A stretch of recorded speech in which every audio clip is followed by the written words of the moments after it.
When did crossing the sea become a sin for Hindus?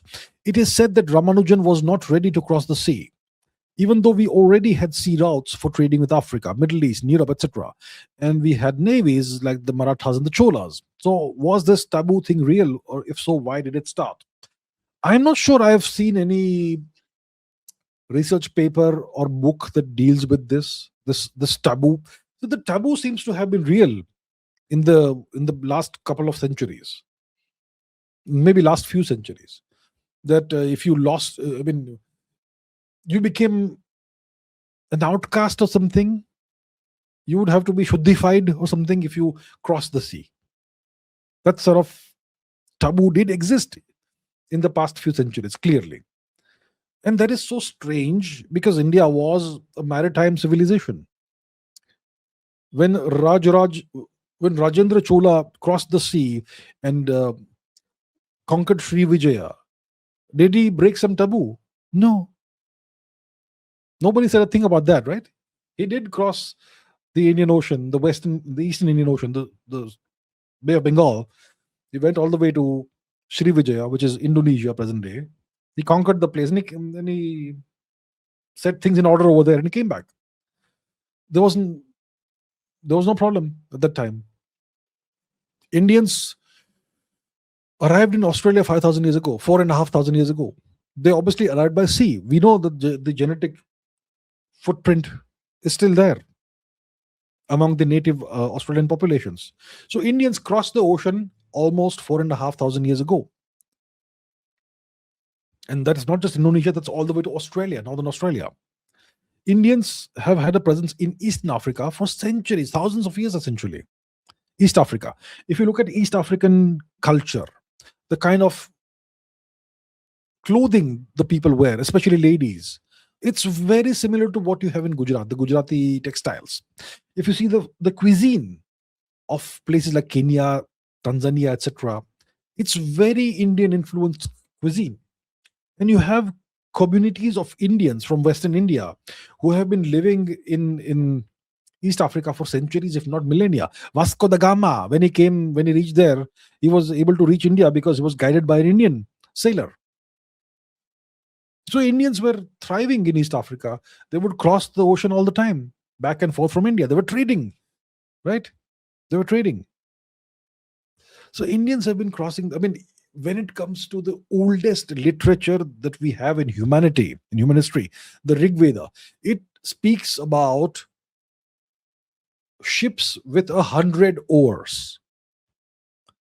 You don't need a ship with 100 oars to cross some river or to navigate a river. You don't need that. Ships with 100 oars, you need them in the high seas, in the high oceans, where the ocean can get rough. So even thousands of years ago, when the Rig Veda was written, Indians were already crossing the seas, the oceans.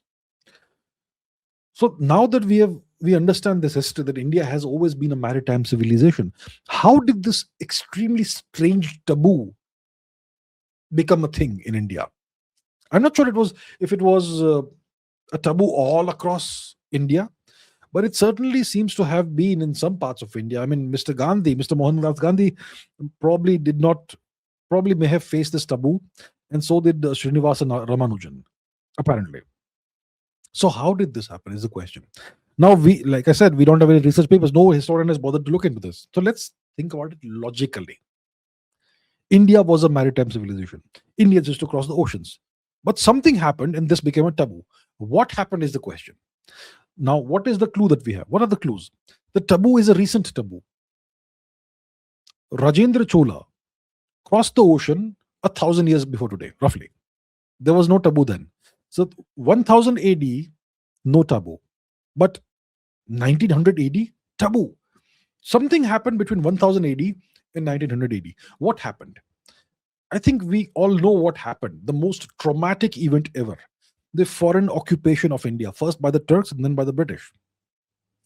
And the Turks, when they occupied India, they were genocidal. Hundreds of millions of Indians would have been killed over the centuries. And because of that, the entire structure of Indian society crumbled. It ossified.